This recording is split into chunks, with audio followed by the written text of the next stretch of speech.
दोस्तों, क्या आपने भी कई बार सपनों में सांप देखा है?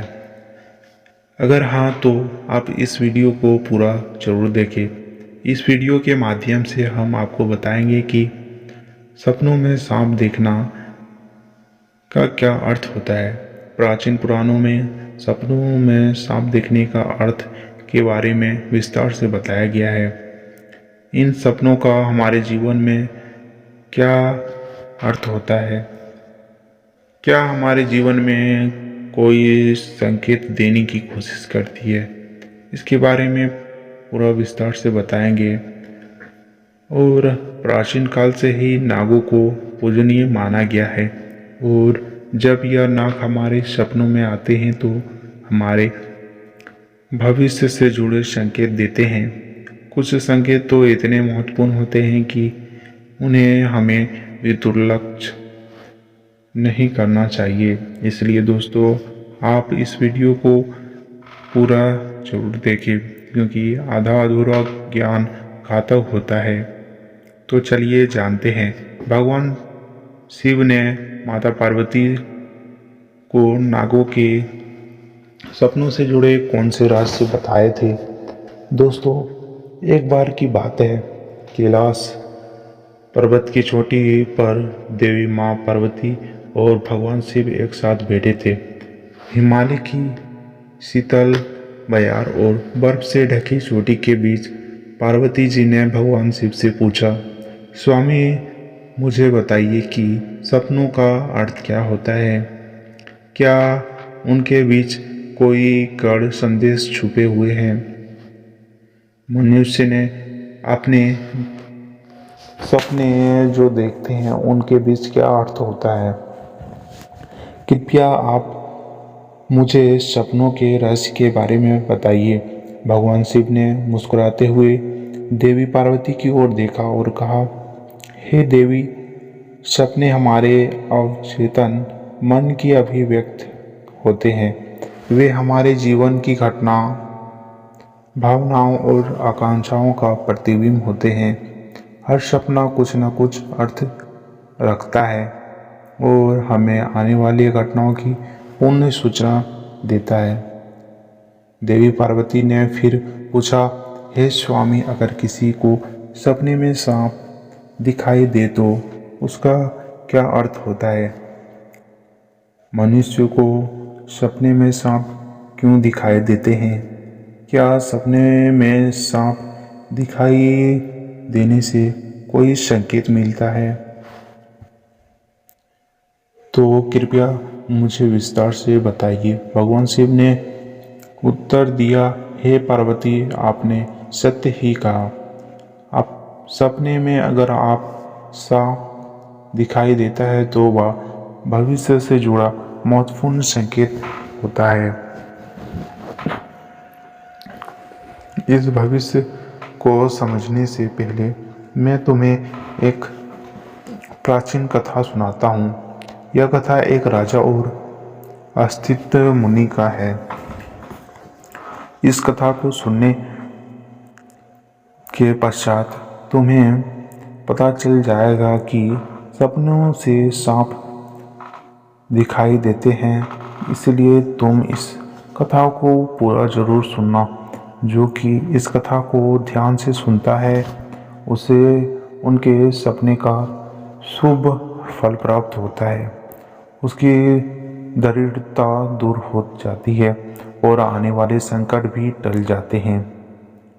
देवी पार्वती कहती है, हे स्वामी, मैं इस कथा को ध्यान से सुनूंगी। कृपया आप मुझे इस कथा को बताइए। दोस्तों, अब मैं आपको वह कथा सुनाने जा रहा हूँ।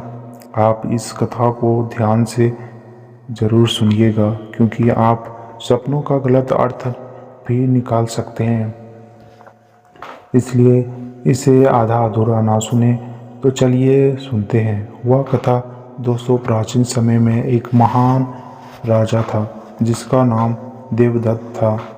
देवदत्त न केवल अपने पराक्रम और शौर्य के लिए प्रसिद्ध थे, बल्कि वे एक धर्मपरायण और प्रिय शासक भी थे। उनका राज्य विशाल और समृद्ध था। उनके प्रजा उनसे अत्यधिक प्रेम और सम्मान करते थे। राजा देवदत्त का आचरण निष्पक्ष, सहृदय और करुणामय था। वे अपनी की समस्याओं को ध्यान और उनका समाधान काश करते थे।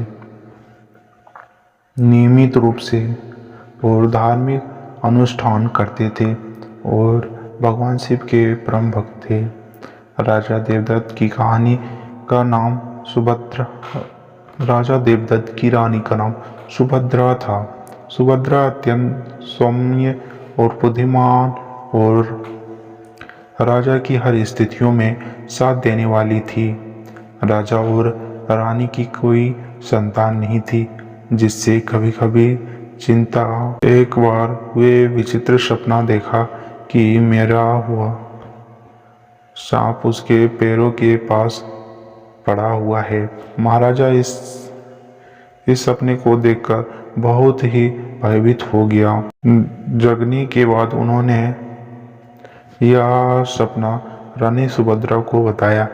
राजा देवदत्त ने चिंतित होकर रानी से पूछा, हे प्रभु, मैंने सपने में एक मरा हुआ सांप देखा है, इसका क्या अर्थ हो सकता है?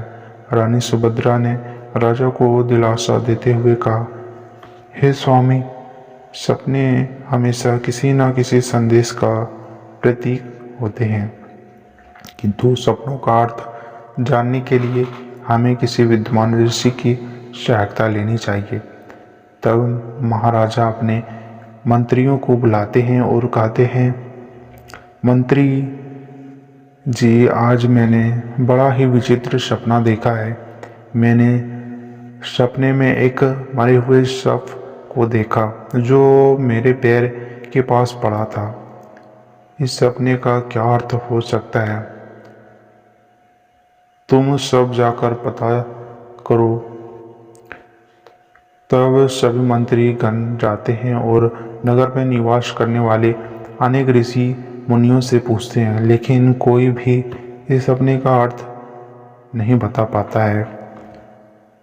वे लौटकर आ गए और महाराजा से कहने लगे कि हे महाराजा, हमारे राज्य में ऐसा कोई नहीं जो अपने सपने का अर्थ समझा सके। फिर अन्य मंत्री महाराजा के पास गए और कहा, हे महाराजा, हमारे राज्य के पास स्थित जंगल में मुनि अस्तित्व निवास करते हैं, जिन्होंने सर्प नाशक यज्ञ से समस्त नागों की रक्षा की थी, इसलिए उन्हें नागों का रक्षक माना जाता है। हमें उन्हीं के पास जाना चाहिए, वे ही हमको आपके सपने का अर्थ समझा सकते हैं।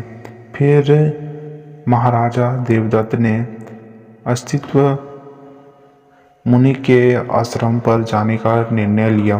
तब महाराजा अपने सिपाहियों के साथ रथ में बैठकर अस्तित्व मुनि के आश्रम पर जाते हैं। तब अस्तित्व मुनि महाराजा का स्वागत करते हुए पूछते हैं, हे राजन, मेरे आश्रम में आपका स्वागत है। क्या ये आपकी क्या समस्या है? इस कारण से आपका हमारे आश्रम में आगमन हुआ। तब महाराजा देवदत्त कहते हैं, हे मुनिवर, मैं आपके पास एक सहायता मांगने के लिए आया हुआ हूँ। मैंने नागों का एक विचित्र स्वप्न देखा है, उसी का अर्थ जानने के लिए आपके पास आया हूँ। अस्तित्व मुनि कहते हैं, हे राजन, आपने सांपों के विषय में जो भी स्वप्न देखा है उसे निष्कोच होकर कहे। सपने में सांप देखने का इसका कोई ना कोई अर्थ अवश्य होता है, इसलिए मैं स्वप्न आपने देखा है वे विस्तार से बताइए।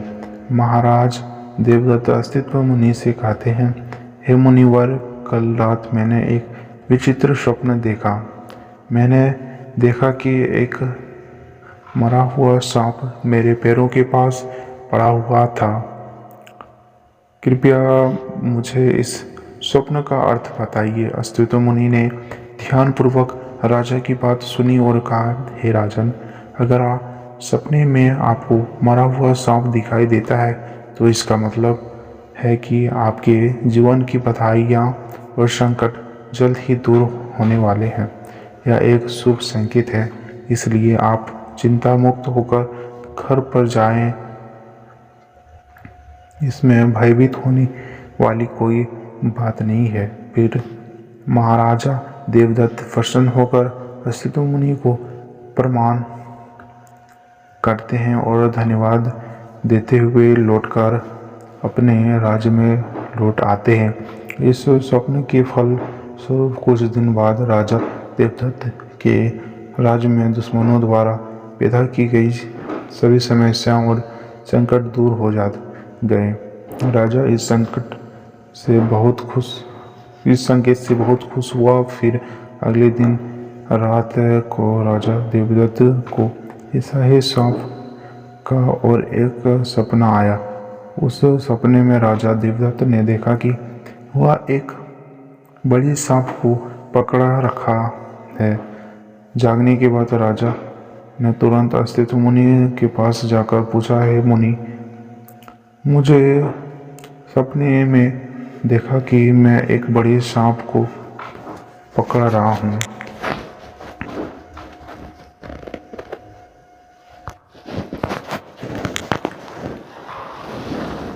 तो यह भी एक शुभ संकेत होता है। यह दर्शाता है कि आप भविष्य में अपनी मेहनत से धन संपत्ति प्राप्त करेंगे और उसे सही तरीके से इस्तेमाल करेंगे।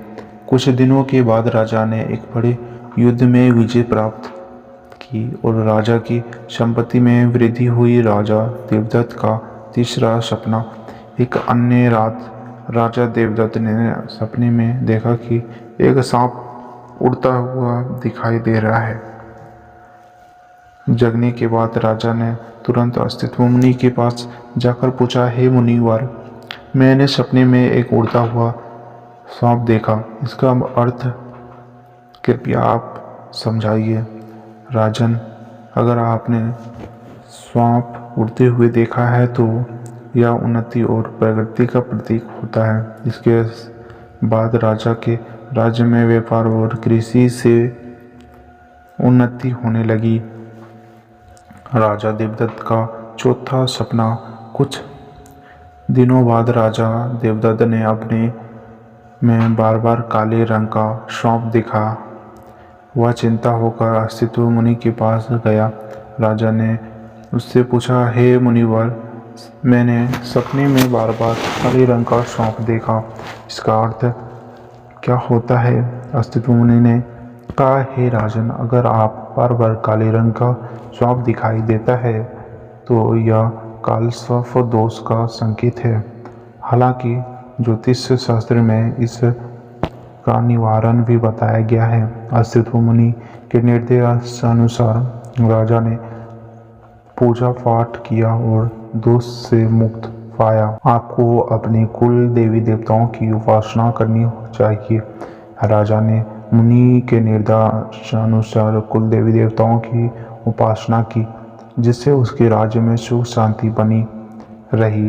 राजा देवदत्त का 10वां स्वप्न। राजा इस प्रकार भगवान शिव ने देवी पार्वती को सभी सपनों के रहस्य के बारे में बताया। दोस्तों, आपको यह कथा कैसी लगी कमेंट करके अवश्य बताइए। जानकारी अच्छी लगी तो वीडियो को लाइक जरूर करें, कमेंट में हर हर महादेव लिखें, साथ ही चैनल को सब्सक्राइब जरूर कर लें। बेल आइकन पर क्लिक जरूर करें ताकि आपको हमारी अगली वीडियो सबसे पहले प्राप्त हो। आज की प्रस्तुति में बस इतना ही। मिलते हैं अगले वीडियो में। वीडियो को जरूर देखिए।